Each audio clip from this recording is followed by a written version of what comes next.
Bonsoir et bienvenue dans cette nouvelle question-réponse. Question-réponse que je vais lire. Je vais donc lire la question. Bonjour, je crois en l'évangile de la grâce de Dieu, une fois sauvé, toujours sauvé. Cependant, j'ai vu un témoignage d'une dame qui a vu Jésus au ciel et quelques années après, elle est allée en enfer pour cause de non-pardon dans sa vie, et elle y aurait vu beaucoup de chrétiens pour cause de commérage, etc.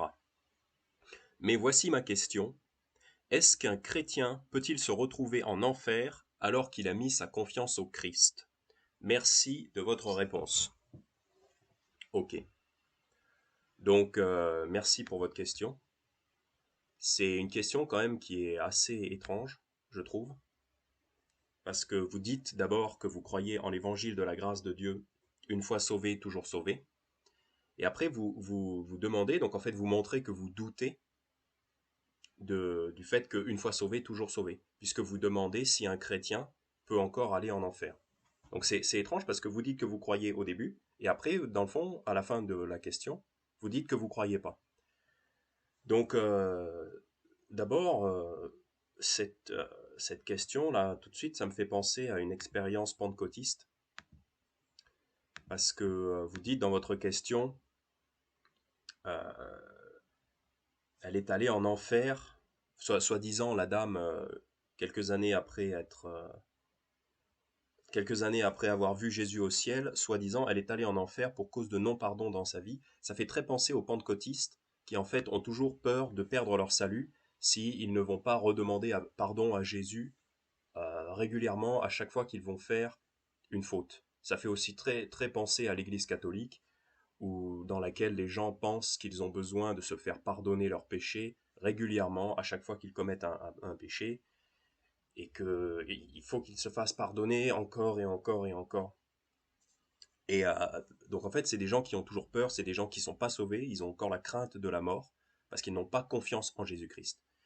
On a déjà fait une vidéo il y a quand même assez longtemps, je crois que c'était un moment salut, sur le fait d'être sauvé une seule fois, que le salut était valable et d'être sauvé une seule fois, donc on va pas forcément revenir là-dessus.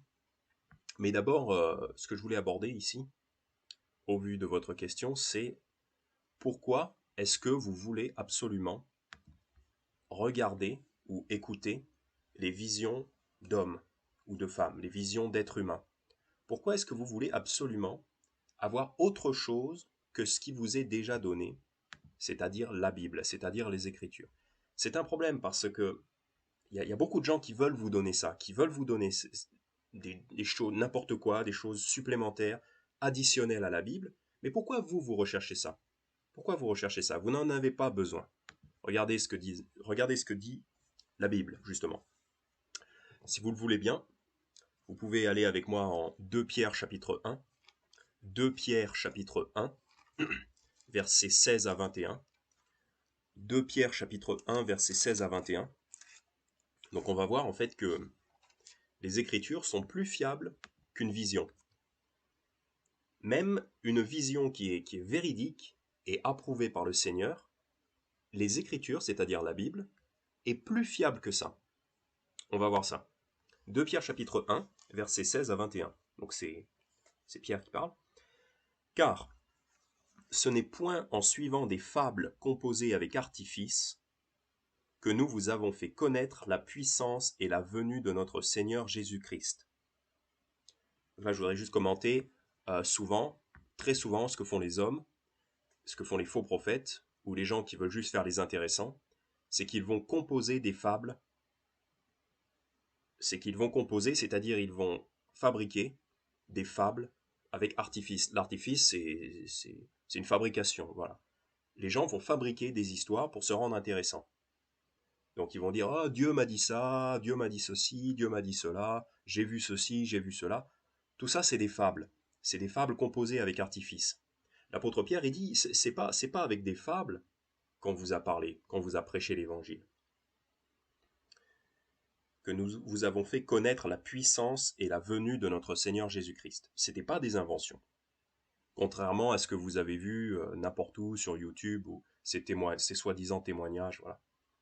Souvent, c'est les pentecôtistes. Les pentecôtistes adorent faire les malins, faire les intéressants et composer des fables. Oh, j'ai vu une vision, chacun a sa vision, moi j'ai vu ça, moi j'ai vu ça, oh là là. Mais les apôtres n'ont pas fait ça. Je continue à lire, verset 16. Donc ce n'est point par des fables, voilà, que nous vous avons fait connaître la puissance et la venue de notre Seigneur Jésus-Christ, mais c'est après avoir vu de nos propres yeux sa majesté. Donc effectivement, l'apôtre Pierre et plusieurs apôtres, notamment les apôtres Jacques et Jean, ça c'est quand ils sont sur la montagne de la transfiguration, Matthieu chapitre 17, et c'est aussi dans Marc et dans Luc. C'est après avoir vu de nos propres yeux sa majesté, ils l'ont vraiment vu. Verset 17, car il a reçu de Dieu le Père honneur et gloire, lorsque cette voix lui a été adressée du milieu de la gloire magnifique, celui-ci est mon Fils bien-aimé, en qui je prends plaisir. Donc Jésus-Christ a été approuvé par son Père, quand son Père a dit « Celui-ci est mon Fils bien-aimé en qui je prends plaisir », d'abord au baptême de Jésus, et ensuite sur le mont de la transfiguration, donc 2 fois. Et Pierre et 2 autres apôtres étaient présents au mont de la transfiguration, verset 18, « Et nous avons entendu cette voix venue du ciel, lorsque nous avons été avec lui sur la sainte montagne. » Donc ça c'est incontestable, c'est relaté dans la Bible, ici, mais aussi dans les évangiles, bien sûr. Les 3 apôtres, quand ils ont été sur la montagne, ils ont entendu Dieu le Père qui approuve Dieu le Fils. Donc là, ils ont eu vraiment une vision. Donc c'est incontestable. Et ils ont entendu. Au verset 16, il dit, c'est après avoir vu de nos propres yeux sa majesté. Donc là, effectivement, il y a une vraie vision qui est approuvée par Dieu, qui est approuvée par la Bible. Quelque chose de véridique. Pas une fable comme ce que vous avez entendu. Donc voilà, il dit, voilà, on a entendu ça. Verset 19, nous avons aussi une parole prophétique plus sûre. Et c'est ça qui est très important de noter. Au verset 19, il dit, nous avons une parole prophétique plus sûre. Donc c'est encore plus digne de confiance. Cette parole prophétique plus sûre à laquelle vous faites bien d'être attentifs, comme à une lampe qui brille dans un lieu sombre, jusqu'à ce que le jour resplendisse et que l'étoile du matin se lève dans vos cœurs. Donc en gros, jusqu'au retour de Jésus, vous feriez bien d'être attentifs à la parole prophétique plus sûre, qui est encore plus sûre que les visions. En fait, c'est ça le point. C'est que la parole prophétique, elle est plus sûre que les visions, qui pourtant sont déjà véridiques. La vision dont il est question ici, c'est-à-dire le mont de la transfiguration. Il ne parle pas de n'importe quelle vision. Il parle de cette vision particulière, du mont de la transfiguration, qui est une vision véridique. Et pourtant, il y a quelque chose d'encore plus certain, d'encore plus fiable, une chose à laquelle vous feriez bien d'être attentif. Et au verset 20 et 21, il va dire ce que c'est, sachant premièrement ceci, que nulle prophétie de l'Écriture ne vient d'une interprétation particulière. 21. Car la prophétie n'a point été apportée autrefois par la volonté humaine, mais de saints hommes de Dieu, étant mus par le Saint-Esprit, ont parlé. Donc au verset 20, il dit quelle est cette parole prophétique plus sûre. Cette parole prophétique plus sûre, c'est l'Écriture.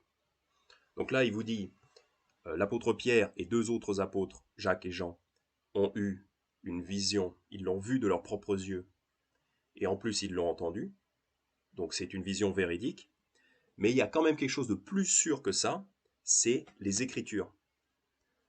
Donc voilà, puisque vous me parlez d'une femme qui est censée avoir vu un truc, moi je vous retourne la question, je vous dis, mais pourquoi est-ce que vous avez envie d'écouter des gens comme ça, sachant que vous avez quelque chose d'encore plus fiable, la Bible. Donc lisez d'abord la Bible, étudiez la Bible, et écoutez plutôt les gens qui vont vous enseigner la Bible, au lieu d'avoir envie d'aller à droite à gauche et de chercher des gens qui veulent faire les intéressants. Voilà. Premier point. En plus, là, c'est une dame qui prétend être allée au ciel et avoir vu Jésus. Donc, c'est pour faire son intérêt. C'est comme quelqu'un qui dirait moi, je connais telle célébrité, je peux appeler telle célébrité, telle personne, je peux l'appeler au téléphone et tout ça. C'est les gens qui veulent faire les intéressants en faisant semblant de connaître les célébrités. Et bien cette dame, c'est pareil, elle veut faire son intéressante en faisant semblant d'avoir rencontré Jésus au ciel. Mais qui mieux que Jésus lui-même peut vous parler de ce qu'il y a au ciel? Pourquoi vous avez besoin d'une dame qui prétend avoir vu des choses au ciel, en enfer? Qui mieux que Jésus lui-même peut vous parler de ces choses-là? Et vous n'écoutez pas Jésus, puisque vous ne lisez pas sa parole. Or, Jésus est la parole. La Bible, c'est Jésus. Donc, quand vous lisez la Bible, Jésus vous parle. Donc, pourquoi vouloir qu'un autre homme ou une femme, peu importe, vous parle? Regardez ce qui est dit en Jean chapitre 3. Jean chapitre 3, verset 13. Jean chapitre 3, verset 13. Donc là, c'est Jésus qui est en train d'expliquer l'évangile à Nicodème. Il veut expliquer l'évangile à Nicodème. Jean 3, verset 13. Or, personne n'est monté au ciel, sinon celui qui est descendu du ciel, savoir, donc c'est-à-dire le Fils de l'homme qui est dans le ciel. Donc, c'est rigolo que cette dame, elle dit qu'elle est allée au ciel, et elle a vu Jésus, mais Jésus, il dit, personne n'est monté au ciel. Donc arrêtez de faire les malins en disant que vous avez eu un privilège. Il y a des gens qui ont été emmenés par l'Esprit au ciel. Jean, il en parle dans Révélation, il a été emmené dans l'Esprit au ciel pour voir des choses. Paul, il en parle et on va le voir. Mais Jésus, il dit, personne physiquement n'est monté au ciel. Personne. Sinon, celui qui est descendu du ciel, c'est-à-dire savoir le Fils de l'homme qui est dans le ciel. Donc, et ça c'est Jésus, bien sûr, bien entendu, c'est Jésus. Donc pourquoi vous voulez écouter quelqu'un voilà, qui veut absolument faire son intéressant, alors que vous avez Jésus-Christ? Lui, il était au ciel physiquement, lui il a tout vu, il sait tout, il voit tout, et il est descendu exprès pour vous parler de ces choses-là. Écoutez-le lui, mais n'allez pas écouter une personne au hasard, voilà, arrêtez de perdre votre temps avec des gens comme ça. Vous avez le meilleur, c'est Jésus-Christ. Il est descendu pour vous parler des choses qu'il a vues, lui, au ciel. En fait, quelque part, vous préférez un être humain à Jésus, dans le fond, si vous voulez écouter les visions comme ça. Dans Jean chapitre 3, on peut continuer et après pardon, Jean chapitre 3, après il explique l'évangile. Verset 16, etc. Voilà. Jean chapitre 3, verset 31. Celui qui vient d'en haut est au-dessus de tous, donc ça c'est le Christ, il vient d'en haut, il descend sur la terre pour nous parler des choses qu'il a vues en haut. Celui qui vient d'en haut est au-dessus de tous, celui qui vient de la terre est de la terre et parle comme étant de la terre. Celui qui est venu du ciel est au-dessus de tous, c'est-à-dire Jésus-Christ, il est au-dessus de tout le monde. Donc écoutez-le lui, lisez sa parole. Verset 32, et il rend témoignage de ce qu'il a vu et entendu. Donc Jésus était au ciel, de toute éternité, il est descendu pour rendre témoignage, c'est-à-dire pour parler de ce qu'il a vu et entendu. Donc écoutez-le lui. Faites comme sur le mont de la transfiguration d'ailleurs, le Père dit, voici mon fils bien-aimé, en qui j'ai pris plaisir, écoutez-le. Il dit, écoutez-le. C'est rigolo d'ailleurs. On peut regarder. Ouais, c'est ça. Matthieu 17, le mont de la transfiguration, verset 5, Matthieu 17, verset 5. Et comme il parlait encore, donc ça c'est Pierre qui parle, comme il parlait encore, voici une nuée resplendissante les couvrit, et voici il vint de la nuée, c'est-à-dire du nuage, une voix qui dit, c'est ici mon fils bien-aimé, donc c'est le Père qui approuve son fils, qui approuve Jésus-Christ, c'est ici mon fils bien-aimé, en qui j'ai pris plaisir, écoutez-le. Donc écoutez-le lui. On peut revenir à Jean chapitre 3, donc verset 32, et il rend témoignage de ce qu'il a vu et entendu. Donc Jésus était au ciel, il est descendu, il rend témoignage de ce qu'il a vu et entendu. Et en plus, il est aussi descendu en enfer, dans le séjour des morts, et il est revenu pour en parler, pareil. Et il rend, verset 32, et il rend témoignage de ce qu'il a vu et entendu, mais personne ne reçoit son témoignage. Ça, c'est intéressant, c'est un peu comme quelque part, les gens comme vous, bon, c'est comme ça, voilà. D'autres personnes aussi, ils préfèrent écouter des hommes que écouter le témoignage de Jésus. C'est c'est peut-être un petit peu ce que Jésus... pardon, non, là c'est Jean le Baptiste qui parle de Jésus. C'est ce qui est dit ici. Personne ne reçoit son témoignage. Et pourtant, Jésus, il vient du ciel, il nous apporte, il descend pour nous parler de ce qu'il a vu au ciel. Mais pourtant, personne ne reçoit les choses que Jésus dit. C'est quand même incroyable, ça.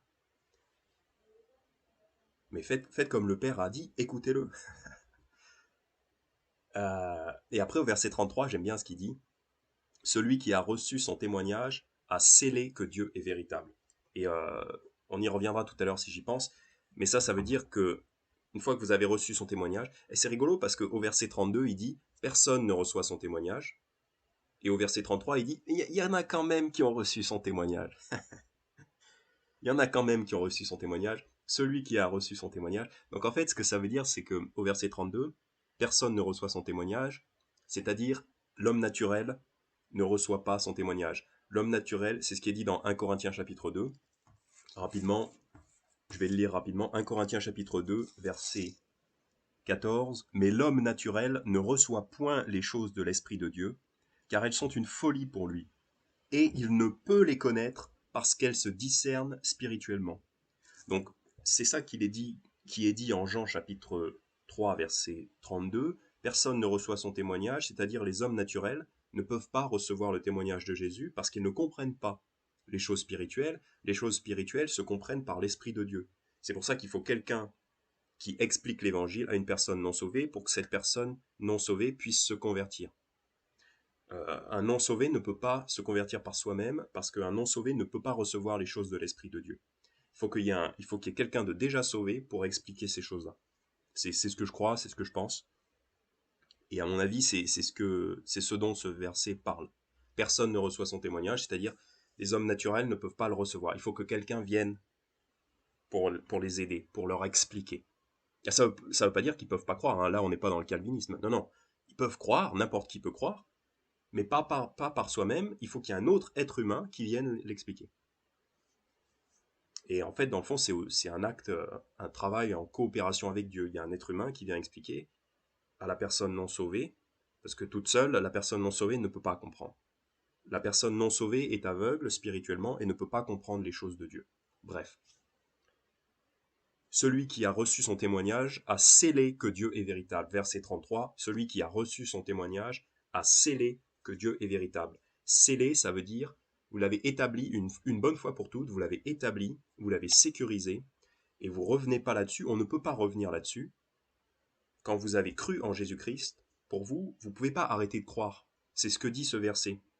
Vous avez scellé que Dieu est véritable, c'est-à-dire vous avez scellé, vous avez établi une bonne fois pour toutes que Dieu dit la vérité. C'est pour ça qu'on ne peut pas arrêter de croire, et c'est pour ça que la dame, elle dit soi-disant qu'elle a vu des chrétiens en enfer. C'est un mensonge, parce qu'un chrétien ne peut jamais s'arrêter de croire. Un chrétien a toujours à sceller une bonne fois pour toutes. Il a décidé une bonne fois pour toutes, il a cru, tout simplement, il a cru une bonne fois pour toutes, et il ne peut pas revenir là-dessus, que Dieu est véritable, c'est-à-dire que Dieu dit la vérité, et qu'il est fidèle, et qu'il ne mentira pas, qu'il ne ment pas, et qu'il ne peut pas mentir. Voilà. C'est pour parler de ces gens qui, soi-disant, ces chrétiens qui seraient allés en enfer. Non, non, c'est frauduleux, ça. Un chrétien ne peut pas aller en enfer. Un chrétien, quelqu'un qui a cru, véritablement, quelqu'un qui a cru, a scellé que Dieu est véritable. Une bonne fois pour toutes. C'est ça que ça veut dire sceller. Sceller, ça veut dire, vous l'avez fermé, vous avez fermé la chose. Pour vous, c'est ça. Voilà, c'est établi une fois pour toutes. J'espère que c'est clair. Voilà, alors, donc pour continuer sur ce thème, pourquoi voulez-vous absolument écouter quelqu'un qui voit des visions, alors que Dieu dit que les Écritures sont plus fiables? C'est ce qu'on a vu dans 2 Pierre chapitre 1. Les Écritures sont plus fiables, sont plus sûres, sont encore plus sûres qu'une vraie vision qui pourtant est approuvée par Dieu. Mais les Écritures sont encore plus fiables que ça. En fait, je pense que c'est charnel de vouloir voir des choses, c'est normal dans l'homme de vouloir voir des choses avec ses yeux, mais Dieu préfère se révéler par sa parole. Rapidement, un rappel, Deutéronome chapitre 4, verset 12. Deutéronome chapitre 4, verset 12. Et l'Éternel vous parla du milieu du feu, vous entendiez une voix qui parlait, mais vous ne voyez aucune figure. Vous entendiez seulement une voix. Donc là, il dit, l'Éternel vous parla, il dit, voilà, l'Éternel vous a parlé, vous avez entendu, mais vous n'avez rien vu. Ok? Parce que l'Éternel préfère se révéler par sa parole. L'Éternel se révèle par sa parole. Et aujourd'hui, ben, voilà, vous l'avez. C'est pas la peine d'aller chercher plus loin. Verset 13, et il vous fit entendre son alliance, qu'il vous commanda d'observer, les 10 paroles, et il les écrivit sur 2 tables de pierre. Donc il y a l'écoute et ensuite l'écriture. Il n'est pas question de voir quelque chose. C'est l'écoute et ensuite la lecture de ce qui a été écrit par Dieu. Donc aujourd'hui c'est pareil, la lecture de ce qui a été écrit par Dieu, et l'écoute éventuellement quand quelqu'un vous l'explique, quand quelqu'un vous explique les choses qui ont été écrites. Et bon, après, il rentre dans les détails et tout. Le danger, ici dans Deutéronome 4, le danger, si on veut absolument voir quelque chose, c'est ensuite de se faire des idoles. Parce qu'on veut voir quelque chose, donc on a envie de se fabriquer quelque chose qu'on puisse voir. On avait fait une vidéo là-dessus, donc tout ça, c'est des rappels.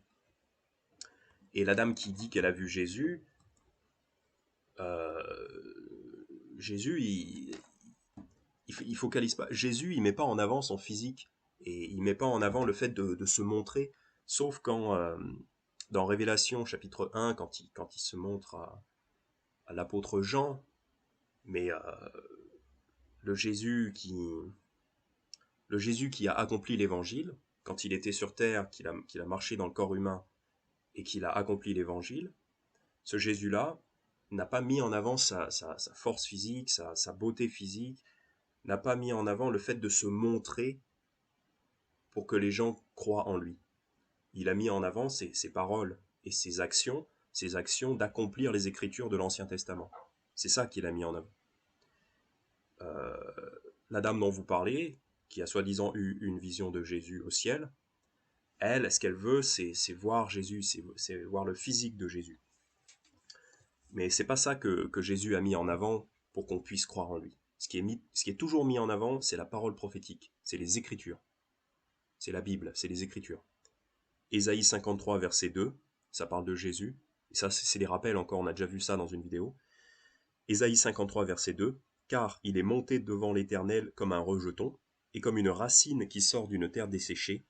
Il n'a ni forme ni éclat, et lorsque nous le verrons, il n'a aucune beauté qui nous le fasse désirer. » Donc le Christ, quand il était sur terre, quand il accomplissait son ministère, il n'avait aucune beauté qui nous fasse qu'on le désire. Souvent dans le monde, ce qui se passe, c'est que les gens aiment bien certains hommes ou certaines femmes à cause de leur beauté.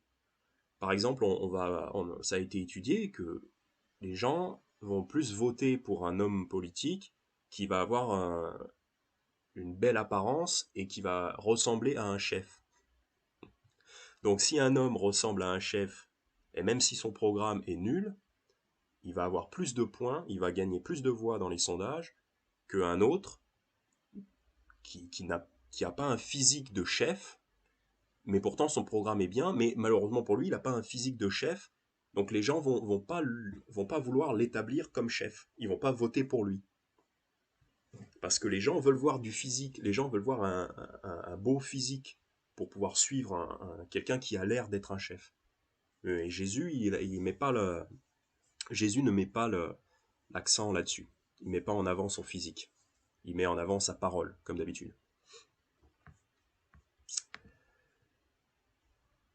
Donc, voilà. Alors souvent, c'est ce que je disais tout à l'heure, mais souvent les gens qui parlent, qui disent qu'ils ont eu des visions du ciel, qu'ils ont vu Jésus, c'est en fait parce qu'ils veulent faire du sensationnel. Ils veulent se mettre en avant eux-mêmes, comme s'ils avaient une relation privilégiée avec la célébrité, en l'occurrence Jésus. Et en fait, ils veulent faire du sensationnel, ils veulent dire des choses inédites, ils veulent faire comme s'ils avaient accès à quelque chose auquel les autres n'ont pas accès. Comme ça, c'est par eux que ça passe. Ça vient du ciel, ça passe par eux, et ensuite ils peuvent le dire aux autres. C'est pour en fait se donner de l'importance.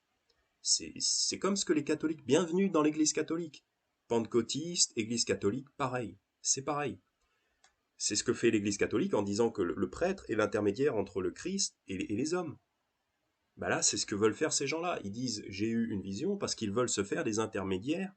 Ils veulent voler ils veulent couper et faire obstruction à la relation entre l'homme et Jésus-Christ. Parce qu'ils veulent se mettre entre les deux. Et ça, c'est quelqu'un qui veut gagner du pouvoir, c'est quelqu'un qui veut gagner de l'influence, c'est très maléfique.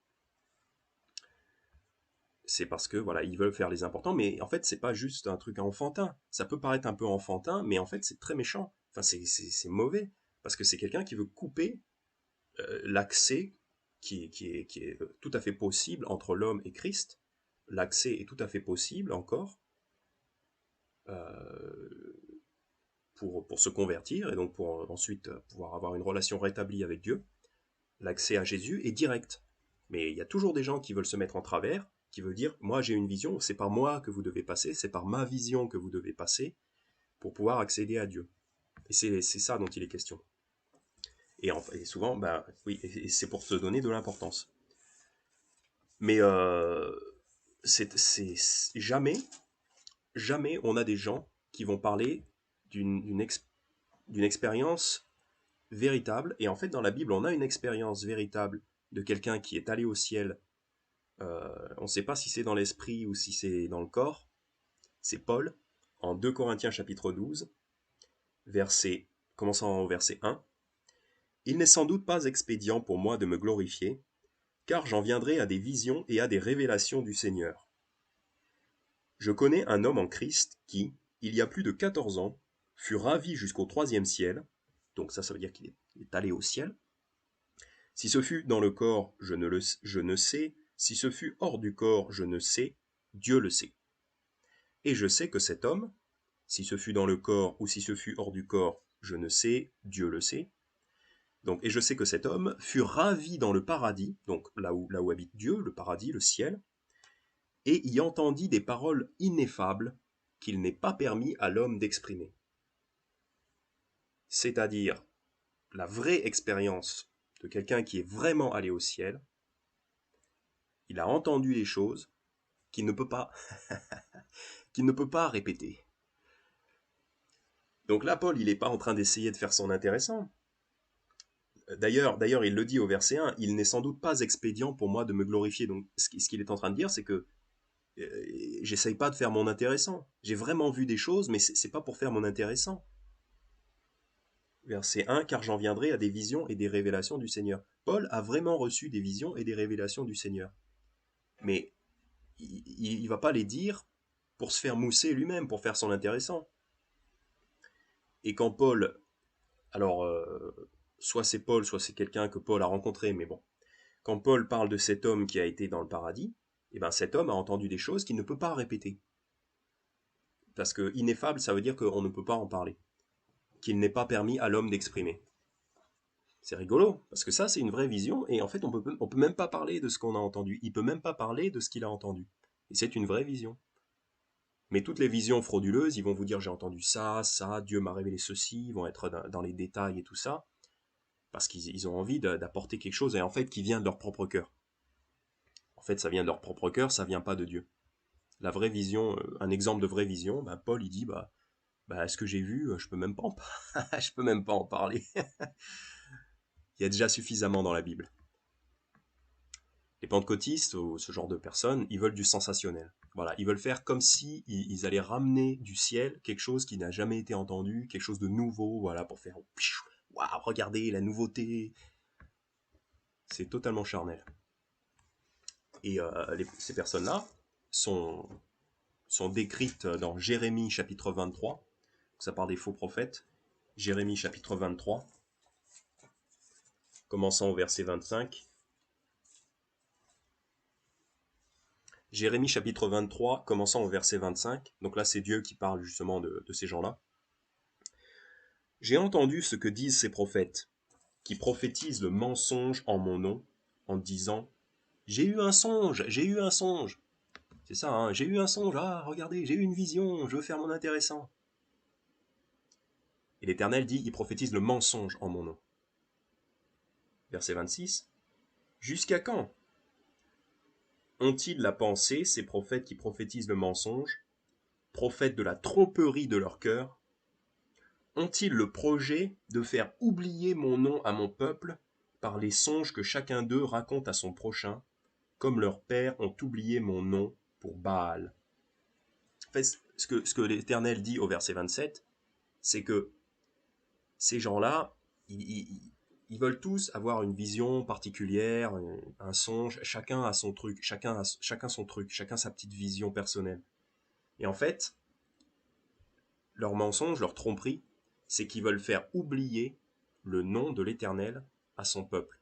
Ça, c'est très intéressant parce que dans la Bible, en fait, le nom, ça a aussi rapport avec la réputation d'une personne. Le nom de Dieu, par exemple, le nom Jésus. Matthieu chapitre 1, verset 21, je crois. Et tu lui donneras le nom de Jésus, car il sauvera son peuple de leurs péchés. Le nom Jésus a une signification. Ça a rapport avec la chose qu'il fait, c'est-à-dire sauver son peuple de leurs péchés. Donc le nom de Dieu, c'est très très connecté avec son caractère et sa réputation, son caractère. Et ce que veulent faire ces faux prophètes, qui sont décrits en Jérémie chapitre 23, 25, 26, 27 qu'on a lu, c'est qu'ils veulent faire oublier le nom de Dieu, c'est-à-dire ils veulent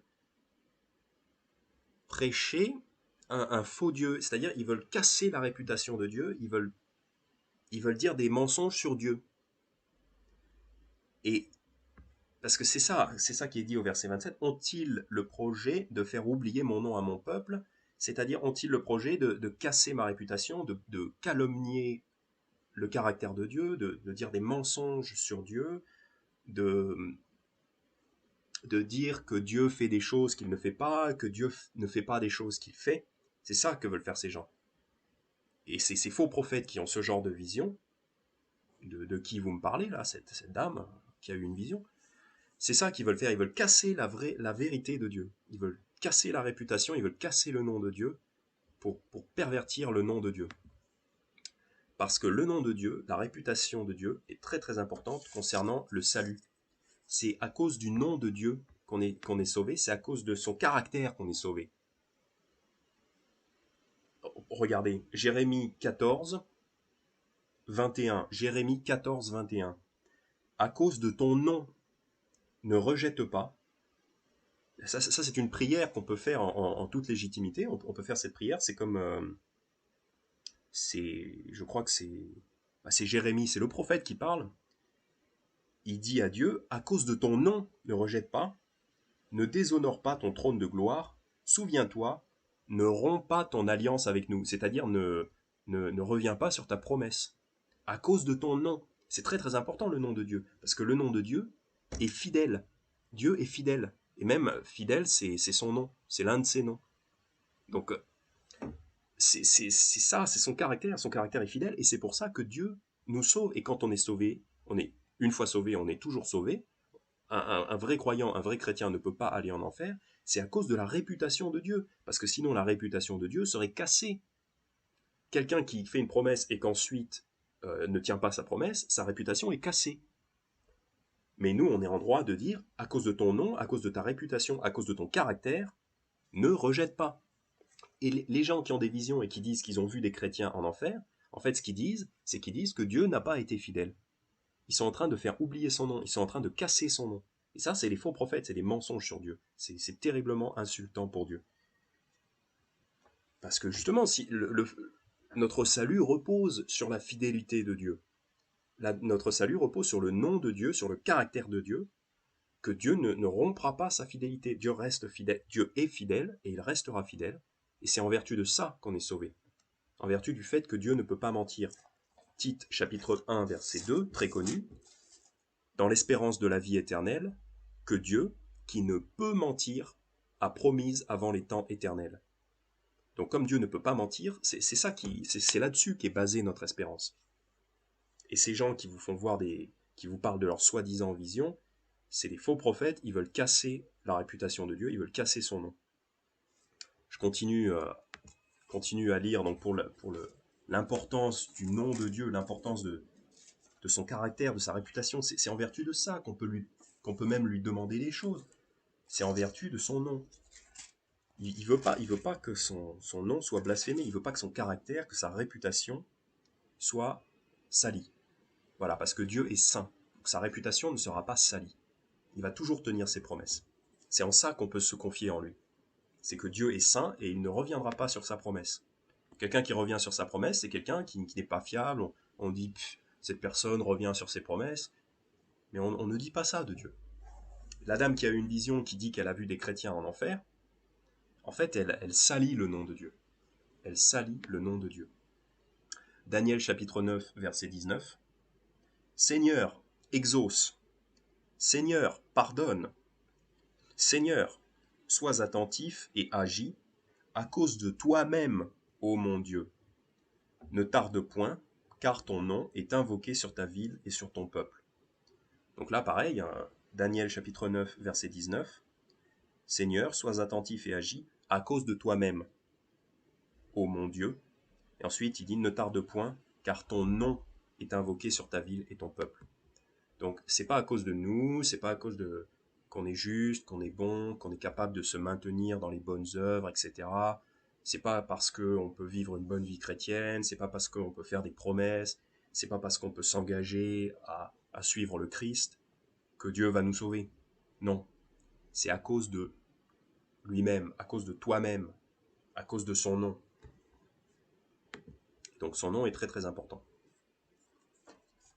Donc que les personnes qui salissent le nom de Dieu soient retranchées, parce que c'est des mensonges.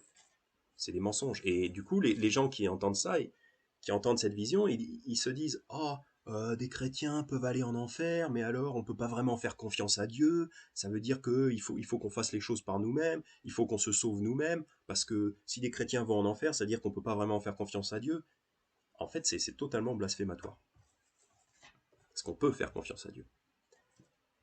Concernant le nom de Dieu, Ésaïe 48, versets 9 à 12.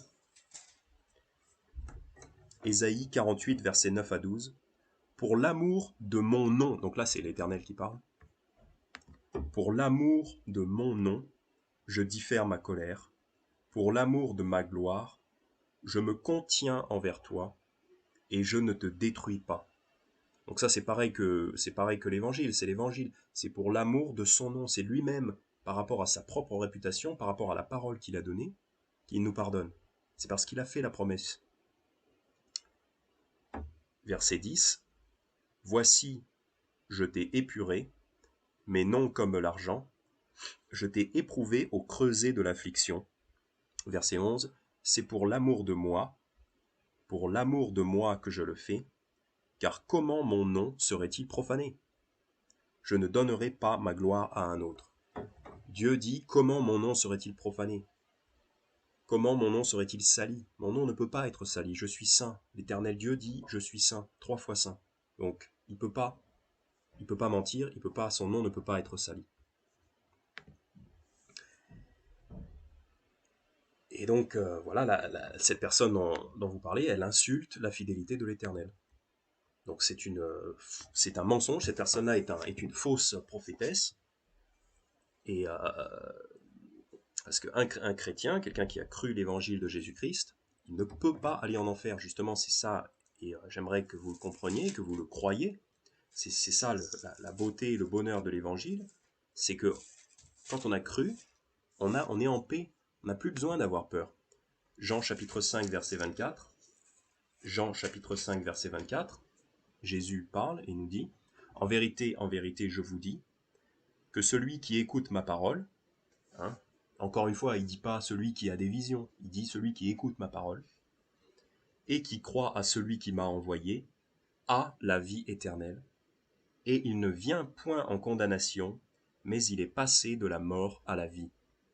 Donc ce que Jésus dit, c'est que quand vous entendez l'évangile, si vous croyez à celui qui m'a envoyé, c'est-à-dire si vous croyez que Dieu le Père a bel et bien envoyé son Fils Jésus-Christ pour mourir sur la croix et pour ressusciter d'entre les morts, en paiement pour vos péchés, si vous croyez ça, cette personne-là a la vie éternelle. Donc c'est à vous, c'est une possession, c'est une propriété privée, c'est un héritage, voilà, c'est à vous. Au moment où vous croyez, vous avez la vie éternelle. C'est un événement. C'est pas un procédé, c'est pas un processus, c'est un événement. Et il ne vient point en condamnation. Donc pourquoi vous iriez en enfer? Pourquoi un croyant irait en enfer? Quelqu'un qui va en enfer, c'est quelqu'un qui n'a pas cru. Parce que celui qui croit l'évangile, il a la vie éternelle et il ne vient point en condamnation, mais il est passé de la mort à la vie. Parce qu'avant, vous étiez mort dans vos péchés, vous croyez, c'est un événement, vous croyez l'évangile, vous mettez votre foi dans l'œuvre de Jésus, et vous passez donc dans la vie, et la vie éternelle. Vous passez dans la vie éternelle. Si quelqu'un croit que des chrétiens, que des croyants peuvent aller en enfer, cette personne-là ne croit pas en Jésus-Christ. Cette personne-là n'est pas un croyant. Cette personne-là est un non-croyant, puisque cette personne-là n'a pas confiance. Cette personne-là traite Dieu de menteur. Donc, je m'inquiète pour vous qui posez la question, puisque au début vous dites soi-disant vous croyez, mais ensuite vous posez la question en disant que est-ce que des chrétiens peuvent aller en enfer?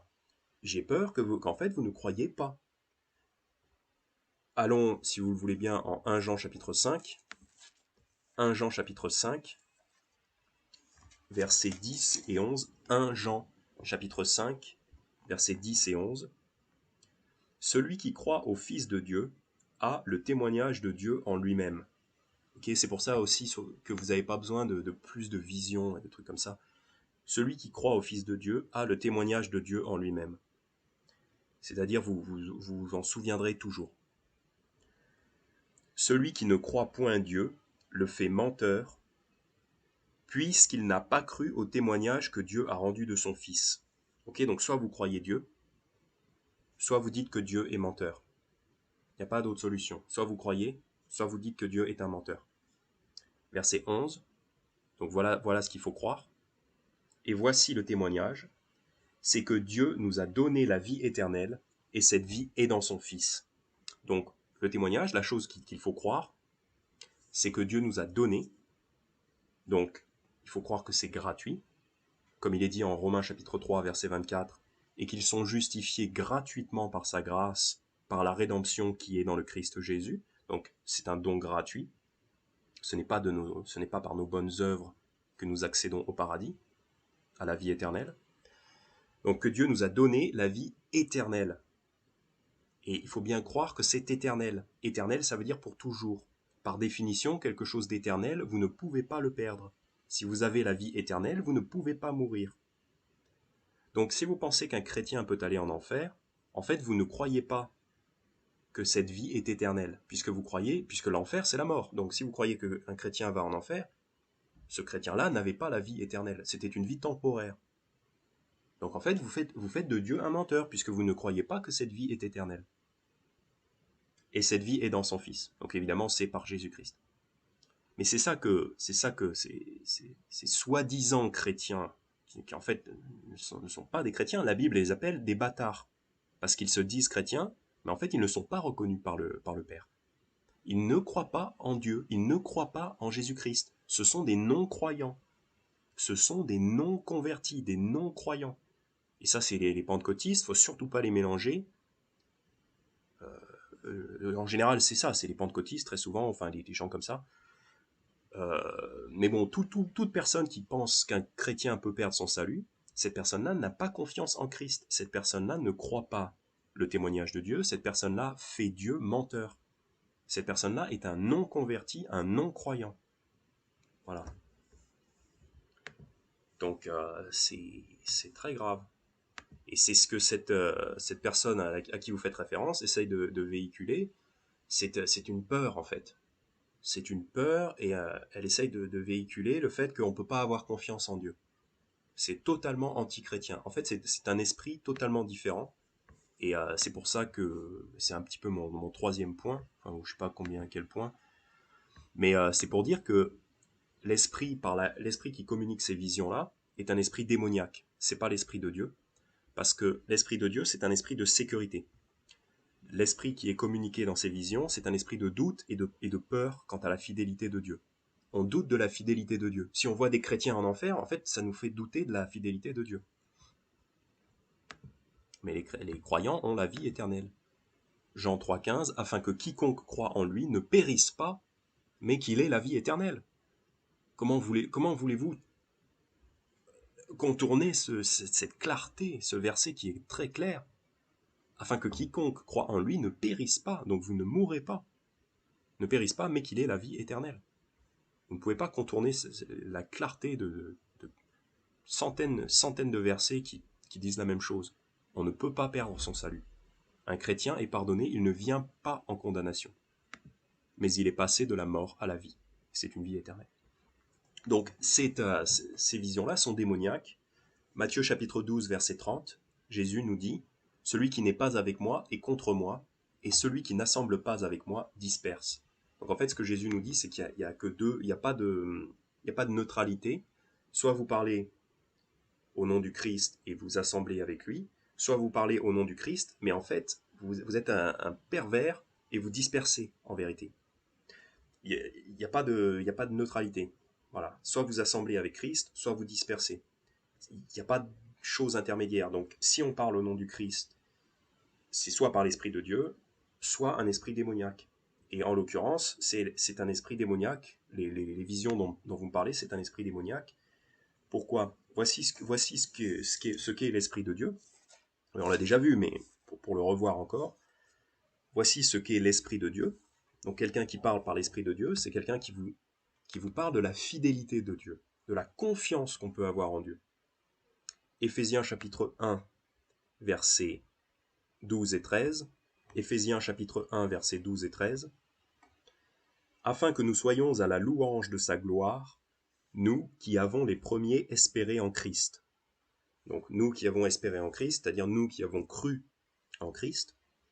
Verset 13.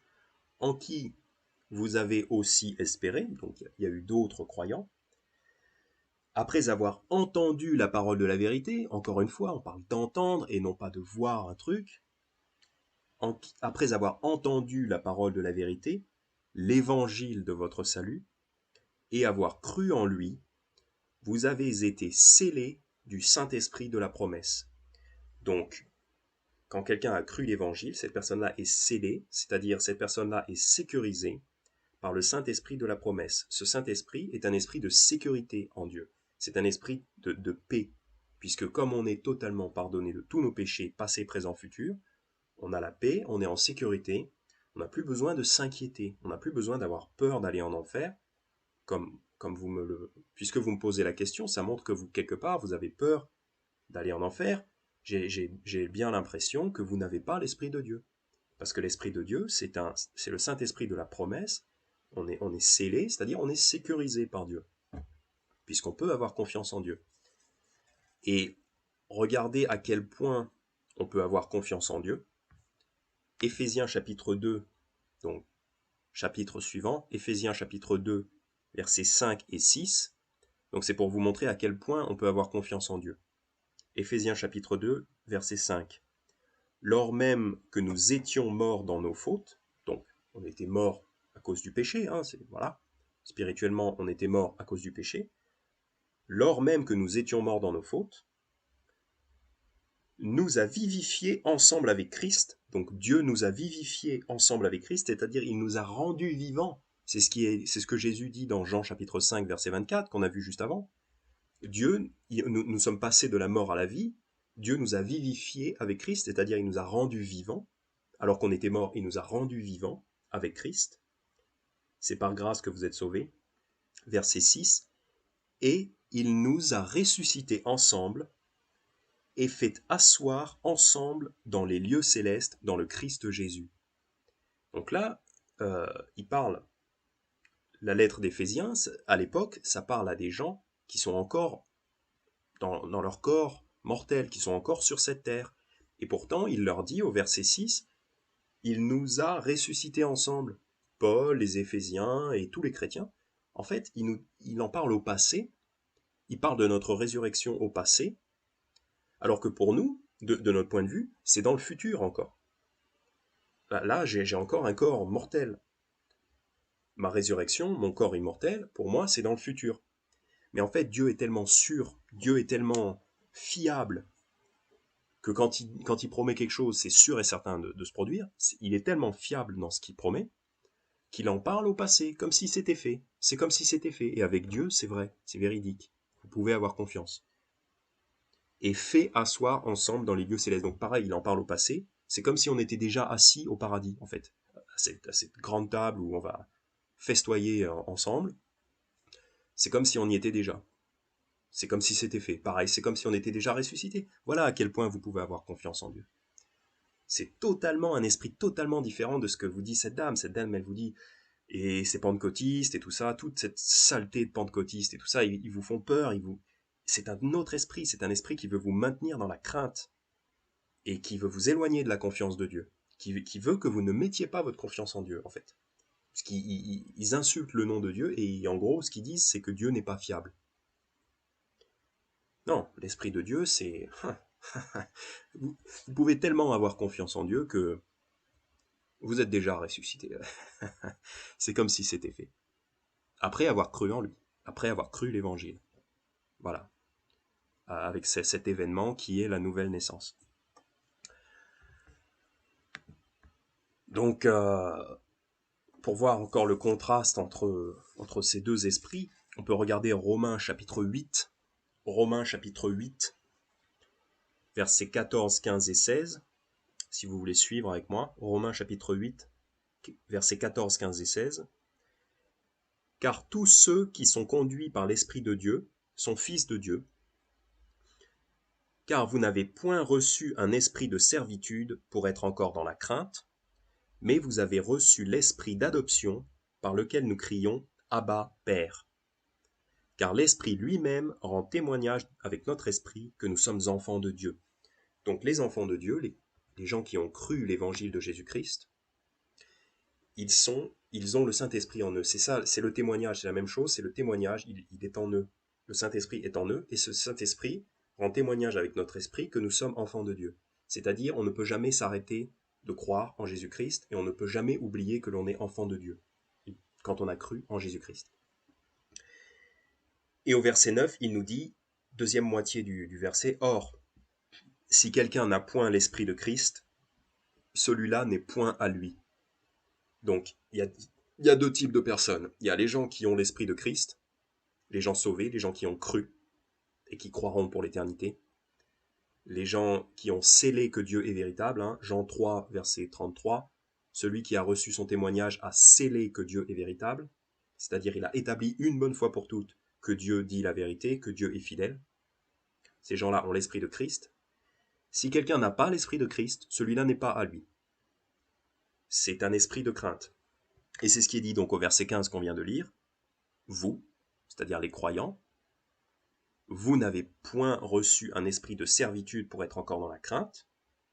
Donc il y a un contraste, mais vous avez reçu l'esprit d'adoption, par lequel nous crions « Abba, Père ».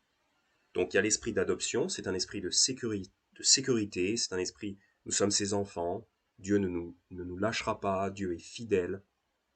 Et on peut dire Abba, Père, Dieu est notre Père, nous sommes ses héritiers, nous avons une place réservée au ciel. Ça, c'est un esprit de sécurité, c'est un esprit qui n'a pas peur, c'est un esprit qui n'a pas peur d'aller en enfer, c'est le vrai esprit de Dieu. Les gens vraiment pardonnés, les gens pardonnés. Et à côté de ça, il y a l'esprit de servitude, pour être encore dans la crainte. Ça, c'est les gens qui ont encore peur de mourir, c'est les gens qui ont encore peur d'aller en enfer, parce qu'ils se confient dans leurs propres œuvres, et effectivement, ils vont en enfer, parce que c'est les gens qui se confient dans leurs propres œuvres, et du coup, bon, bah, ils savent pas ce qu'ils doivent faire, ils savent pas s'ils en font assez ou pas assez, et ça suffira jamais. Donc ces gens-là iront en enfer. Les gens qui se confient dans leurs œuvres iront en enfer, ils ont peur, ils sont dans la crainte, et c'est l'esprit démoniaque qui est véhiculé par cette dame, puisqu'elle dit que des chrétiens sont en enfer. Elle vous envoie un esprit de crainte. Elle vous communique un esprit de crainte, un esprit démoniaque. Il n'y a que soit l'esprit de Dieu, l'esprit d'adoption, de sécurité, soit l'esprit de crainte, de servitude. Cet esprit est décrit, c'est expliqué plutôt en Hébreux chapitre 2, Hébreux chapitre 2, versets 14 et 15. Hébreux chapitre 2, versets 14 et 15. Puisse donc que les enfants participent de la chair et du sang, lui aussi, donc en parlant du Christ, lui aussi y a de même participé, c'est-à-dire il a eu un corps, afin que par la mort, il détruisit celui qui avait l'empire de la mort, c'est-à-dire le diable. Verset 15, et qu'il délivra tous ceux qui, par la crainte de la mort, étaient toute leur vie assujettis à la servitude. Donc là, en fait, on revoit la même chose qu'on a vu en Romains chapitre 8. Le Christ, il est venu vaincre la mort, il est venu mourir sur la croix pour payer pour les péchés du monde entier, pour que la mort soit vaincue, pour que la mort n'ait plus de pouvoir sur les hommes. Parce qu'un homme qui est pardonné de ses péchés, un croyant en Christ qui est pardonné de ses péchés, n'a plus peur de la mort. C'est ça l'esprit d'adoption, un esprit de sécurité. Parce que, avant d'avoir cru en Christ, on a peur de la mort, puisqu'on ne sait pas où on va. Et c'est pour ça qu'on est assujetti à la servitude. C'est comme, regardez par exemple, les catholiques, ils sont assujettis à la servitude parce qu'ils pensent qu'il faut faire tel sacrement, il faut faire attention à pas dire des saletés, à pas avoir des mauvaises pensées, il faut donner de l'argent à l'église, il faut se confesser au prêtre, il faut aller aux messes, etc., etc. C'est une servitude, c'est horrible, là, c'est de l'esclavage. Les musulmans, et en plus, ils doivent donner de l'argent pour se faire pardonner leurs péchés. Ils doivent donner de l'argent aux prêtres pour se faire pardonner leurs péchés. J'ai même eu un musulman qui m'a dit que on doit donner de l'argent à l'imam. Alors, si tu fais pas tes 5 prières par jour en islam, tu vas en enfer. Et tu peux payer, par contre, tu peux payer l'imam pour les faire à ta place. Donc bon, bah, voilà, c'est toujours la même saleté. Faut payer, faut être assujetti, faut faire 5 prières par jour à 5 heures du matin, à 7, je sais pas quelle heure. Mais il y en a qui se lèvent le matin très tôt. C'est vraiment de l'esclavage. Et les fausses religions utilisent cette peur, cette crainte de la mort dont il est question en Hébreux chapitre 2 verset 15. Et ça, c'est l'empire du diable. L'empire du diable, c'est toutes ces fausses religions qui utilisent la crainte de la mort pour maintenir un joug sur ces personnes, pour contrôler la population, pour contrôler les sociétés. On appelle ça la cohésion sociale. Enfin, voilà, c'est les religions, toutes ces saletés de fausses religions qui vont contrôler les gens par la peur, parce que les gens ont peur de la mort, et ils ont bien raison d'avoir peur de la mort. Tant qu'ils n'ont pas reçu Jésus-Christ comme leur sauveur personnel, tout simplement, tant qu'ils n'ont pas cru l'évangile, ils ont bien raison d'avoir peur de la mort. Mais les fausses religions, elles utilisent cette peur de la mort, elles renforcent cette peur de la mort en leur infligeant des règles et des règles et des règles. Et ça, c'est du diable. C'est pour les asservir. C'est pour les asservir. Et les pentecôtistes, pareil. Ils veulent vous asservir. Et je dis les pentecôtistes parce que ce genre de vision-là, c'est typiquement pentecôtiste. Pareil, c'est tous les mêmes salauds. Ils veulent vous asservir, vous rendre en esclavage. Comme ça, faut payer, faut être fidèle à l'église, faut payer, faut respecter les règles, faut honorer les prêtres, faut honorer les imams, faut honorer le pape, faut baiser le gros orteil du pape. Enfin voilà, tout le monde connaît ces saletés. Et ça, c'est l'esprit du diable, c'est l'empire du diable.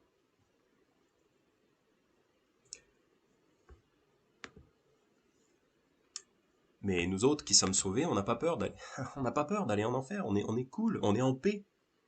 On ne se pose pas ce genre de questions, puisqu'on a déjà, comme il est dit dans Jean chapitre 3, verset 33, encore une fois, celui qui a reçu son témoignage a scellé que Dieu est véritable, c'est-à-dire a scellé, nous avons établi une bonne fois pour toutes, que Dieu dit la vérité. Donc, une bonne fois pour toutes, j'ai pas besoin de me reposer la question, pour moi c'est établi, je vais au ciel.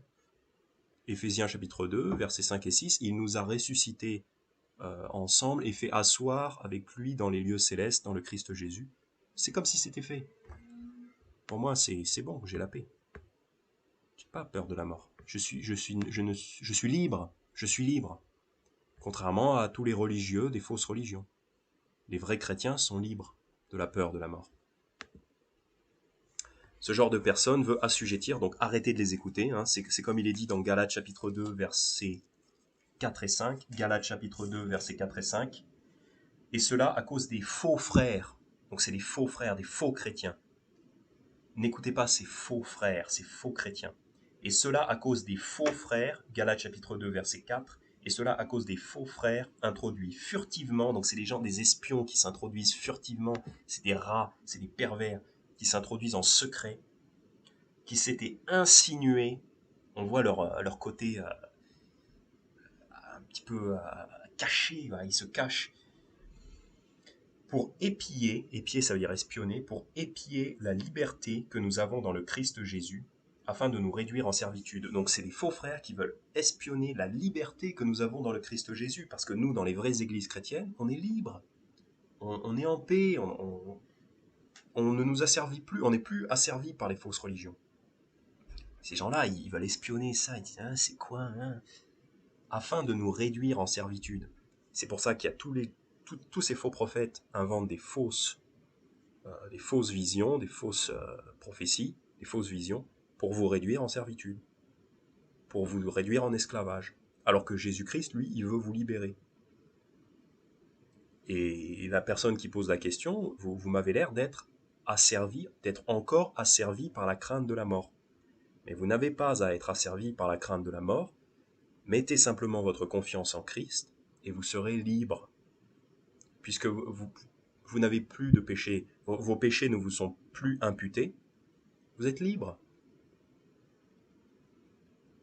Galates chapitre 2, verset 5, donc c'est ce que dit Paul, nous ne consentîmes, c'est-à-dire on n'a pas voulu, nous ne consentîmes pas même un seul moment à nous soumettre à eux, afin que la vérité de l'évangile soit maintenue parmi vous.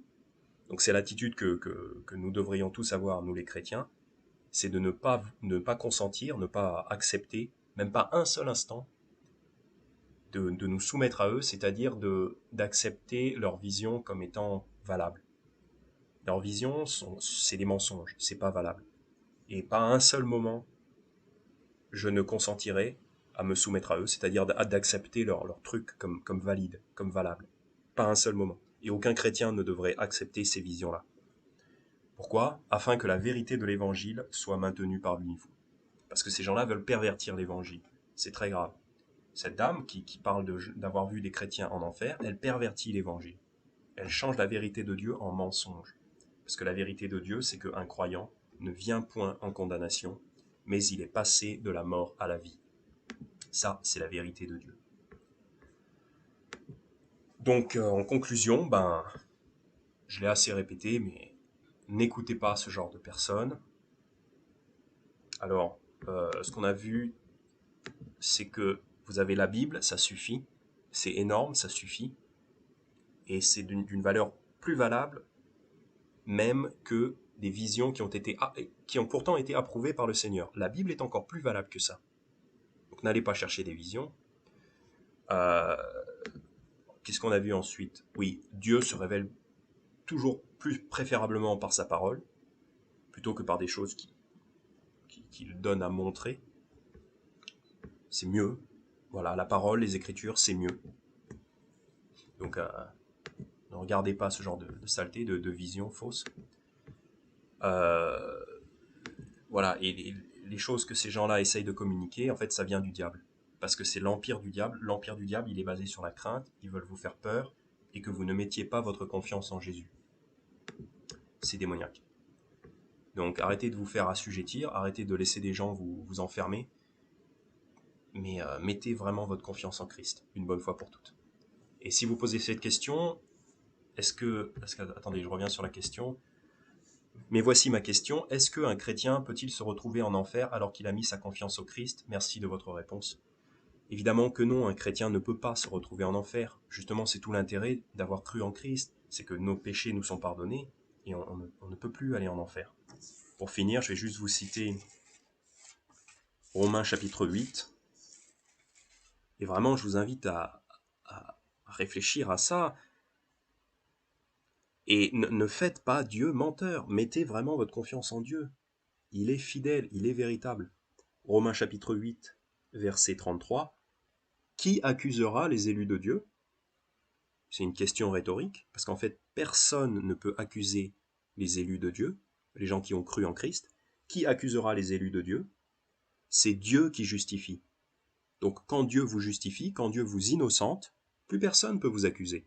Donc vous ne pouvez plus aller en enfer. Verset 34. Qui est celui qui condamne ?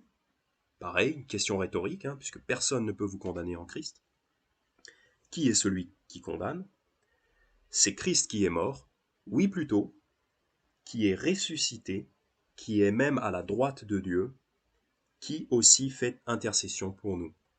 Donc personne ne peut vous accuser, personne ne peut vous condamner en Christ, Donc un chrétien ne peut absolument pas aller en enfer. C'est tout l'intérêt, c'est tout l'évangile, tout l'intérêt de l'évangile, c'est ça, c'est vraiment le cœur de l'évangile. Merci Seigneur pour ta Bible, et puis merci pour ces questions, et que ton nom soit glorifié. Je prie que les gens puissent, que la personne qui a posé la question puisse comprendre ce message, et avoir vraiment la réponse à sa question, et que ce mauvais esprit de servitude soit balayé, et que cette personne-là puisse se convertir vraiment, c'est-à-dire avoir tout simplement confiance en ta parole, Seigneur. Et bénis toute autre personne qui écouterait ces paroles. Amen. Et merci à vous pour la question.